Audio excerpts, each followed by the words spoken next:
another episode of First Shorts, where we sit with creatives in the entertainment industry and talk about their experience making their first short film. I'm Shaka Omari, and I'm joined by my business partner, Charles Malone. And our guest today is David Zuckerman. David started his career like many others, growing up watching movies and falling further in love with each one. He quickly went to film school, where he produced his first short film. From there, David moved to Los Angeles to pursue his career as a filmmaker. He quickly started his own production company, Crooked Jaw Productions, where he has produced countless short films, music videos, web series, and even feature films. As of current, David has moved his company up to Portland, Oregon, where he continues to work on narrative shorts and feature films. Welcome, David. Thanks for having me, guys. Happy to be here. Yeah, welcome, man. Thanks for joining us. So this is to talk about your first short film. If you want, I'm going to set it up in a minute, but if you could just give us like the logline or synopsis about what we're going to watch. Yeah, definitely. My first short film is called Mick the Brick. It follows an Irish boxer fighting his way through the gang world to try and get his family out from their grasp. Yeah. And what drew you to this project? You know, it's funny. This was right around the time that, Guy Ritchie's Sherlock Holmes was coming out. I was really getting into a lot of his movies, like Snatch and stuff like that. Yeah. I'm a lifelong martial artist, so I was always going to do something fighting or action. And when it came to our final sort of thesis project, I was like, yeah, I want to do something big. I want to do something exciting. I don't just want to do like a drama. Or your average student film, which is a drama themed around death. I didn't want to do that. We all know those films, right? Yeah. Yeah. I didn't want to do that. So I've always I loved the aesthetic of the sort of like 1800s, Irish boxing, sort of like Peaky Blinders vibe. Mm-hmm. And I wanted to do something sort of fun and actiony. Nice. All right. We'll kick it off here. I love the fact that you are a fan of Guy Ritchie, because I love the Sherlock. Snatch, one of my favorites. Snatch is great. Yeah. Yeah, and for a first short, you went full period piece. Yeah. Yeah. My producer was pretty upset when I told them, hey, this is what we're going to do. Thesis. So was a lot of this all on campus, or did you scout locations for this? Or we scouted 2 locations. This was shot in obviously Orlando, Florida. That's where my college it was. Most of this is on a soundstage. Towards the end, there's 2 scenes you see where they're outside, like at a train station, and then in an alleyway.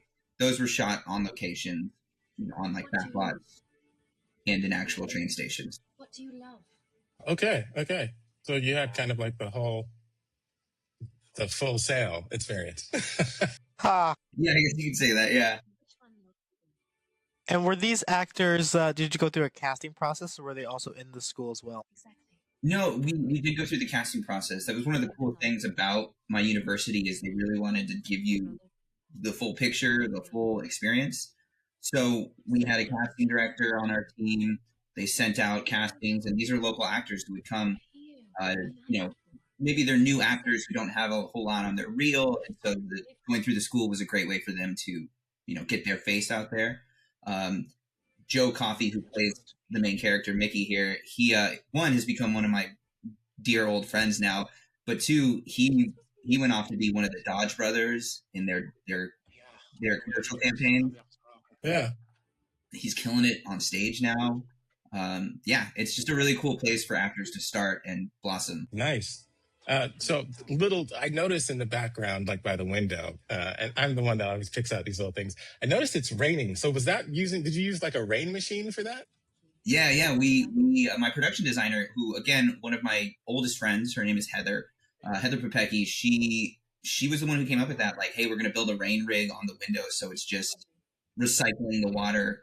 In fact, later you'll see the pub set. This one here, which was a completely recycled set, again, just to save money. The class before me had left their set there, and he went in and was just like, oh, all we'll have to do is reskin it and give it kind of a old-timey feel, but it works perfectly. Yeah, it was really well done. That's when I was like, okay, we're going to watch this Mick the Brick. I was like, oh man, period piece. Not the hard part, but you feel it. That's good. That's what I was going for, yeah. With and I absolutely love like the costumes. So was the costumes also from like, did you like raid the costume department, or was a lot of this made specifically for this, or? A little bit, yeah, a little bit of raiding the costume department. A lot of it too was just we were, going to thrift stores, finding like old looking vests, old looking hats. One of the features I made after this too, we kind of did the same thing and just raided thrift stores. It's a great way to find costumes. This was a school product. Do you remember how long it took to make start to finish? From start to finish, it was about a month. We were 3 days of production, but about a month of pre-pro production, and then probably another month of post. Got it. Yeah, right after this scene, you might see a real quick cameo of me. Nice. I love when people do that. I had to pull the Alfred Hitchcock there, right? Yeah. And so you were saying that this was a recycled set. So was this something like that was just like on stage from like a production that had happened before? The production before us, they had like a bar restaurant set, and my production designer was like, "Oh, again, all we have to do is repaint it." Yeah, there I am. All we have to do is repaint it. We'll build a bar, and it kind of just worked out because we also wanted some stairs to give it, some depth. Got it. And then this is a different set right here that you guys had for the fighting pit. This honestly, because a lot of it goes off into the back, the black. That's just empty soundstage. So we just built the fighting ring in the middle of the soundstage and didn't really worry about the back walls, which was another really great idea by her. Yeah. So you had a soundstage to shoot on. That's really cool. That's and that was one of the things that the school provided. Thank God. Yeah. That must have been a really cool experience. Yeah. It was a lot of fun. Yeah. Since it was school. Yeah. The crew was about 40 people big. We had a full crew. It was great. Yeah. Okay. Mm-hmm. So this is again like you had all the moving parts. It was really my first full production. Yeah. Nice. Okay. Yeah, we were proud of it too. I had to go in, pitch everything, and they really wanted us to do the entire experience. And luckily, my pitch was one of the ones that got picked. So we all jumped on, picked our positions, and kind of ran from there. Okay, so that's how it works. It's not just like you're given, you actually have to go in and do the pitch and sell the project. They only picked two projects for the class, so we had to go in and pitch. I even helped my buddy. I remember he was wanting to do like a gladiator short film, which I thought was a great idea too. But the two that got picked were mine and another about a veteran in a relationship with his father. So, yeah. Got it. Very different film. Yeah. I own everything. And so since you were in college, I'm assuming you had spent a lot of time doing a lot of the other roles and things like that. What was it about directing for you that you were like, yeah, this is what I... It's kind of what I always wanted to do. Like I always knew I wanted to be a director. Prior to being a filmmaker, I was a comic book artist. So it was, again, a lot of the same stuff where I'm designing the frame. I'm telling the story through frames, and the kind of translation from comic book artist to director was actually really easy for me. Because you're like pretty much storyboarding. Exactly. I was just about to say, I can draw my own storyboards, easily kind of translate my ideas to the rest of the crew. And, everyone just killed it with that. So we were all really proud of how it came out. Yeah. Again, the production value on this is great. The period piece, awesome. Set design, I thought was fantastic. And I do love, as an actor myself, I do love the fact that, you allowed the actors to get into something kind of gritty and fight. I used to do fight choreography. I don't know if you can see my blades in the background. Yeah. So this is really interesting to me. And I have a question about the fights, but when we get to it, I want to ask. Yeah, we're both... I also did martial arts. Shaka did fight coordination. We're like, yeah, this is right up our alley. Yeah. Stepping into the director role on this, what was one of the most difficult or biggest challenges you faced throughout this whole thing? Probably the fight choreography, because none of the actors here are fighters. Again, we cast everyone as actors, and what was really cool is they all felt safe and they all trusted me because, just as you guys said, I too was the choreographer. I was, again, no one really has a martial arts background in this other than me, so I really had to, just really make sure that everyone felt comfortable and really safe, in doing these moves because they're punching at each other, Yeah. Anything can go wrong.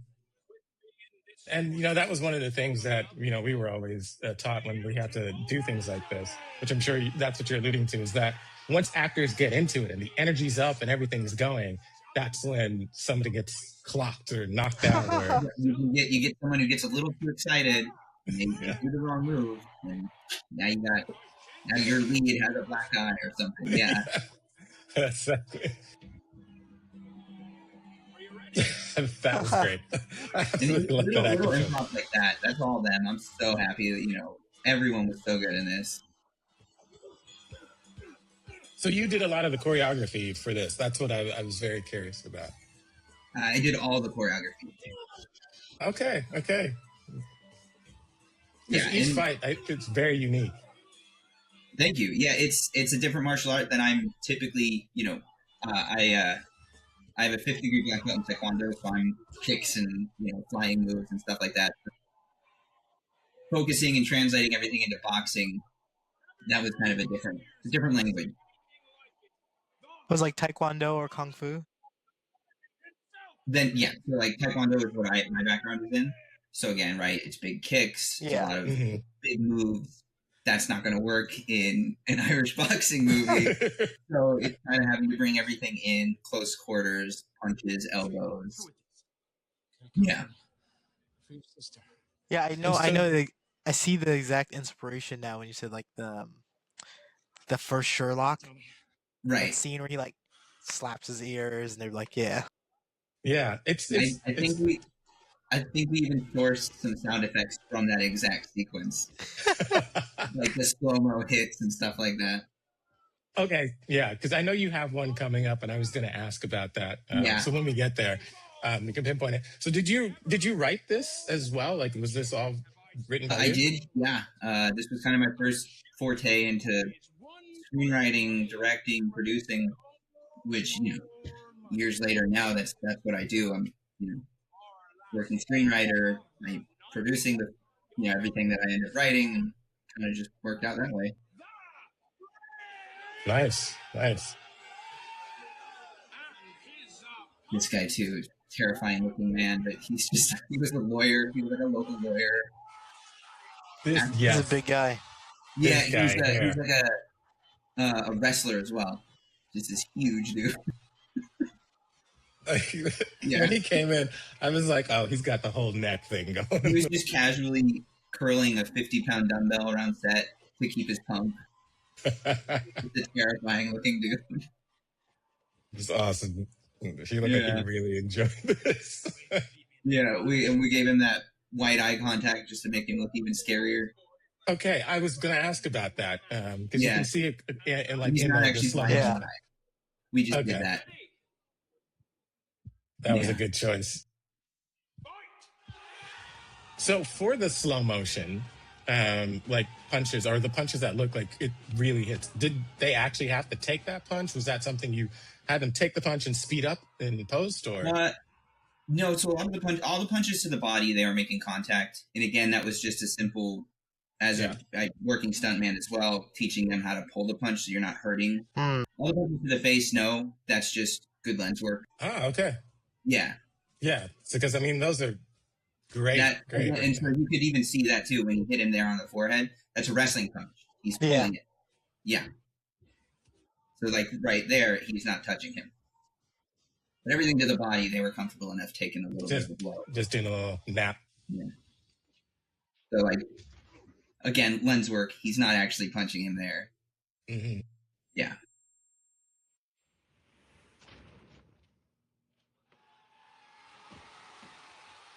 22, every time he hit that wall in the ring, he broke it.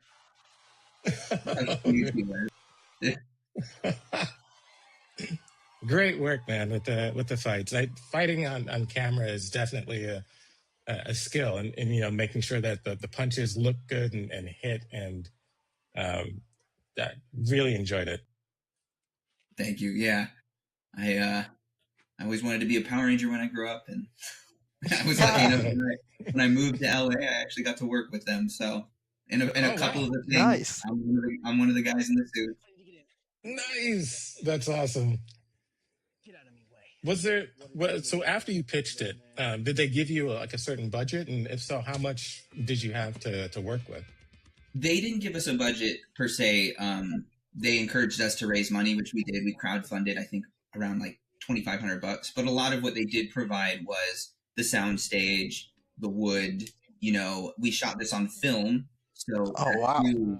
Yeah, we were one of the last kind of students to actually shoot on 35 mil, and they provided the camera. We just had to pay for the film. Nice. Yeah, that must have been an experience in post using that and editing. But yeah, again, just they provided the edit bays. We cut this on Avid. Just had a great time. You're mine. Even in hell, you'll be mine. Do you have any idea how much money you just lost me? Do you think I give a fuck? Why you just... Was that his accent, or is he putting on the Irish accent? He's putting on the Irish accent. He's I think originally he's from Boston. Okay. Yeah. yeah, right. So yeah, here this is the train station. It's like a local train station in Orlando. Oh, yeah. Okay. So that's an actual train station. Yeah, it was an actual. And it looked old timey enough that we. And then here too, this alleyway was in a back lot. Oh, that's brilliant. Just had a lot of fun with it.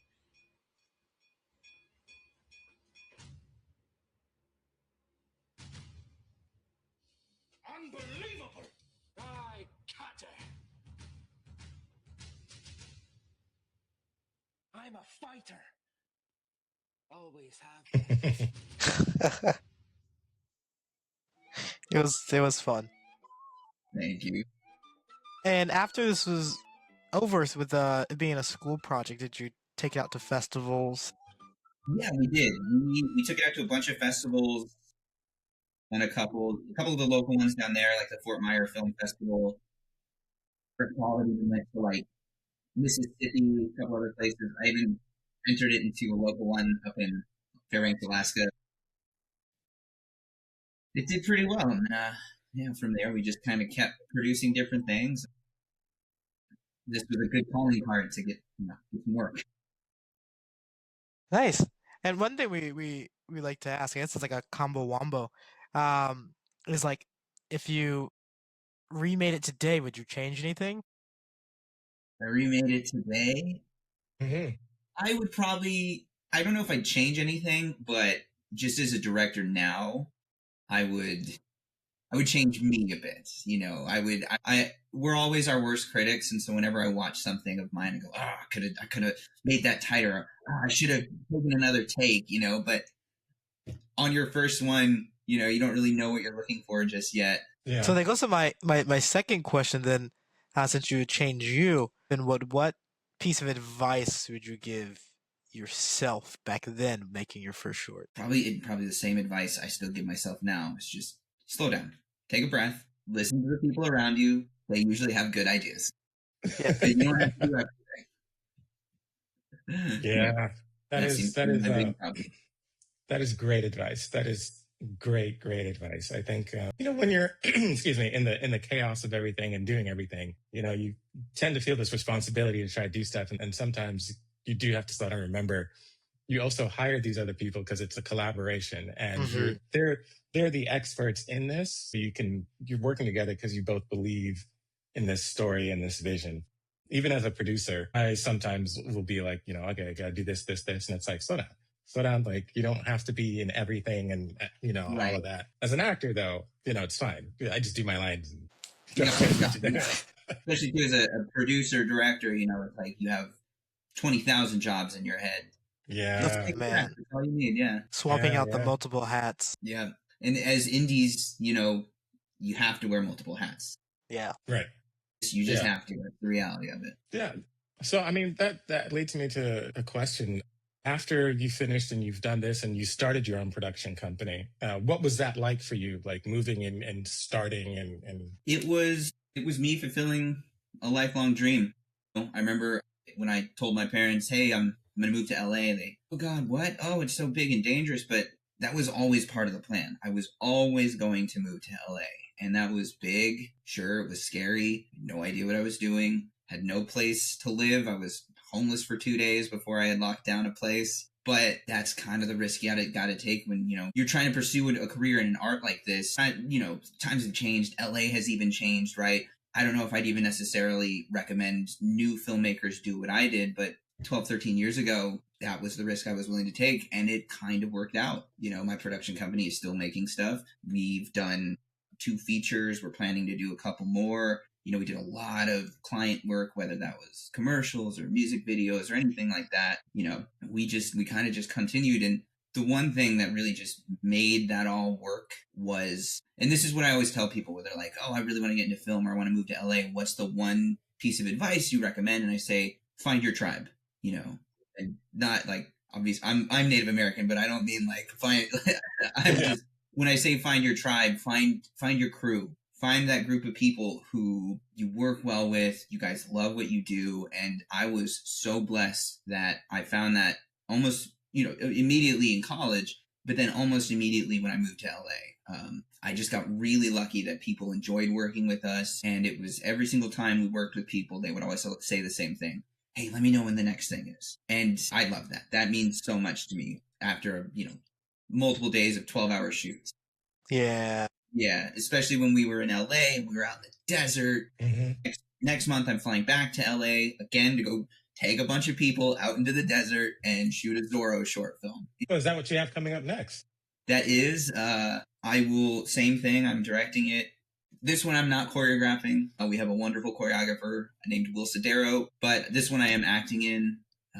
My hair is typically shorter than this, but trying to go again. And that's my crazy. Are you Zorro? Yeah. Nice. It's a superhero I grew up with, though. But that's again my psychopathy of just, let's do a period piece. Yeah. Yeah, you just. So what you're saying is when someone wants to do a period piece, call you. Yeah. Hey, if I'm the period piece guy, I'm okay with that. That's great. Hey, look, that's the expertise. And, you know, we need to know what looks this way and that way. That's good to know. That's good to know. And I love your advice. I think that's really important. Find your tribe, your community when you come out here, because to your point, when you're on long days on set, you want to be around people that you're cool 100%. with and that you like and that you get along with, because tensions can sometimes flare up. Time is running out, those kind of things. So having a shorthand, especially with people it is that you care about, that's amazing advice to up-and-coming filmmakers. Yeah. Also, you know, LA can be a lonely city, so having good friends is, I think, of the utmost importance. Yeah. 100%. Man, that's good advice. Cool. So yeah, I mean, like you did answer one of the questions that I had with what you're working on now. So Zorro, you said you had a feature film coming up? So I have 2 that are, you know, I'm writing. They're almost ready for development. One is kind of a romance taking place solely on a Greyhound bus. You know, guy and girl meet as they sit next to each other. That would be a cool little setting for something like that. And then the next one is, it's an investigation piece, kind of investigating like an AI cult, because that seems to be the thing that's happening now. Okay. Yeah. Sort of my like seedy investigative, like Seven style film. Okay. Cool. That's awesome. Yeah, I like the containment of the rom-com meet cute on a Greyhound bus. It's one of those where it's just boundaries breed creativity. So yeah, we can only afford so much. What can we do? Another great piece of advice. Yeah, I love that. Yeah. Yeah, you don't need millions and millions of dollars. Sometimes that makes you less creative. Mm-hmm. Yeah. It's a lot. The big one we did was back in 2017. We did a horror comedy called President's Day. Okay. Kind of, making fun of like B horror comedies that were B horror movies that were based off of holidays. So we were like, what's the dumbest holiday we can think of? President's Day. So I love that. Is there a oh, place that's that anyone? available. Huh? Where is it? Where is it available? It's available pretty much everywhere online. It's on Tubi. It's on Amazon. It's on Steam. Yeah. Years ago. I think there are even versions of it on YouTube if you really wanted to find it. So Nice. Okay. Cool. And where can people follow you or check out more of your work? You can follow me on Instagram at David Zuck12. You can also follow our company at Crooked Jaw Productions. Also follow our YouTube. That's where we post a lot of fun little shorts. It's again Crooked Jaw Productions on YouTube. Yeah, we're gonna check that out. We're also gonna put the link for Mick the Brick in the description down below. And Shaka, what's the social breakdown? Yes, for us, you can follow us on IG and Open Key Productions, as well as on TikTok and Threads. I think on all the social medias. You can follow me personally at Shaka Omari. And I think that's all the places that we are available on YouTube as well. So naturally. All right. And thanks, David, man. This was it was really fun to watch. And thank you for having me. This has been so much fun. Yeah. Thanks for letting us revisit your first short. That is super awesome. Getting to see again, a little window into Full Sail, but also just your thesis, your process, and what you were going through with that. And then kudos again on the fights. I can't say enough for someone that deals with fight choreography. Like that is something because you've got to really sell that on film and make it look real. And so kudos to you and all the actors. That's great. Yeah, they killed it. Yeah. Cool. Well, we're looking forward to seeing what you do next. I do want to hear about this Zorro because Zorro is one of my favorites as well. Yeah. Right? Yeah. I was watching the Amazon one recently. Yeah, that one's really good, right? Yeah. Surprisingly, I was like, oh, okay, this is kind of cool. Right? Yeah, we're taking this one a little more into his indigenous roots, but we'll post quite a bit about it. So sweet. Okay, cool. I'll be looking forward to it. Yeah, right on. Yeah, let's stay in touch. For sure. Awesome. All right, thanks for having me. Bye.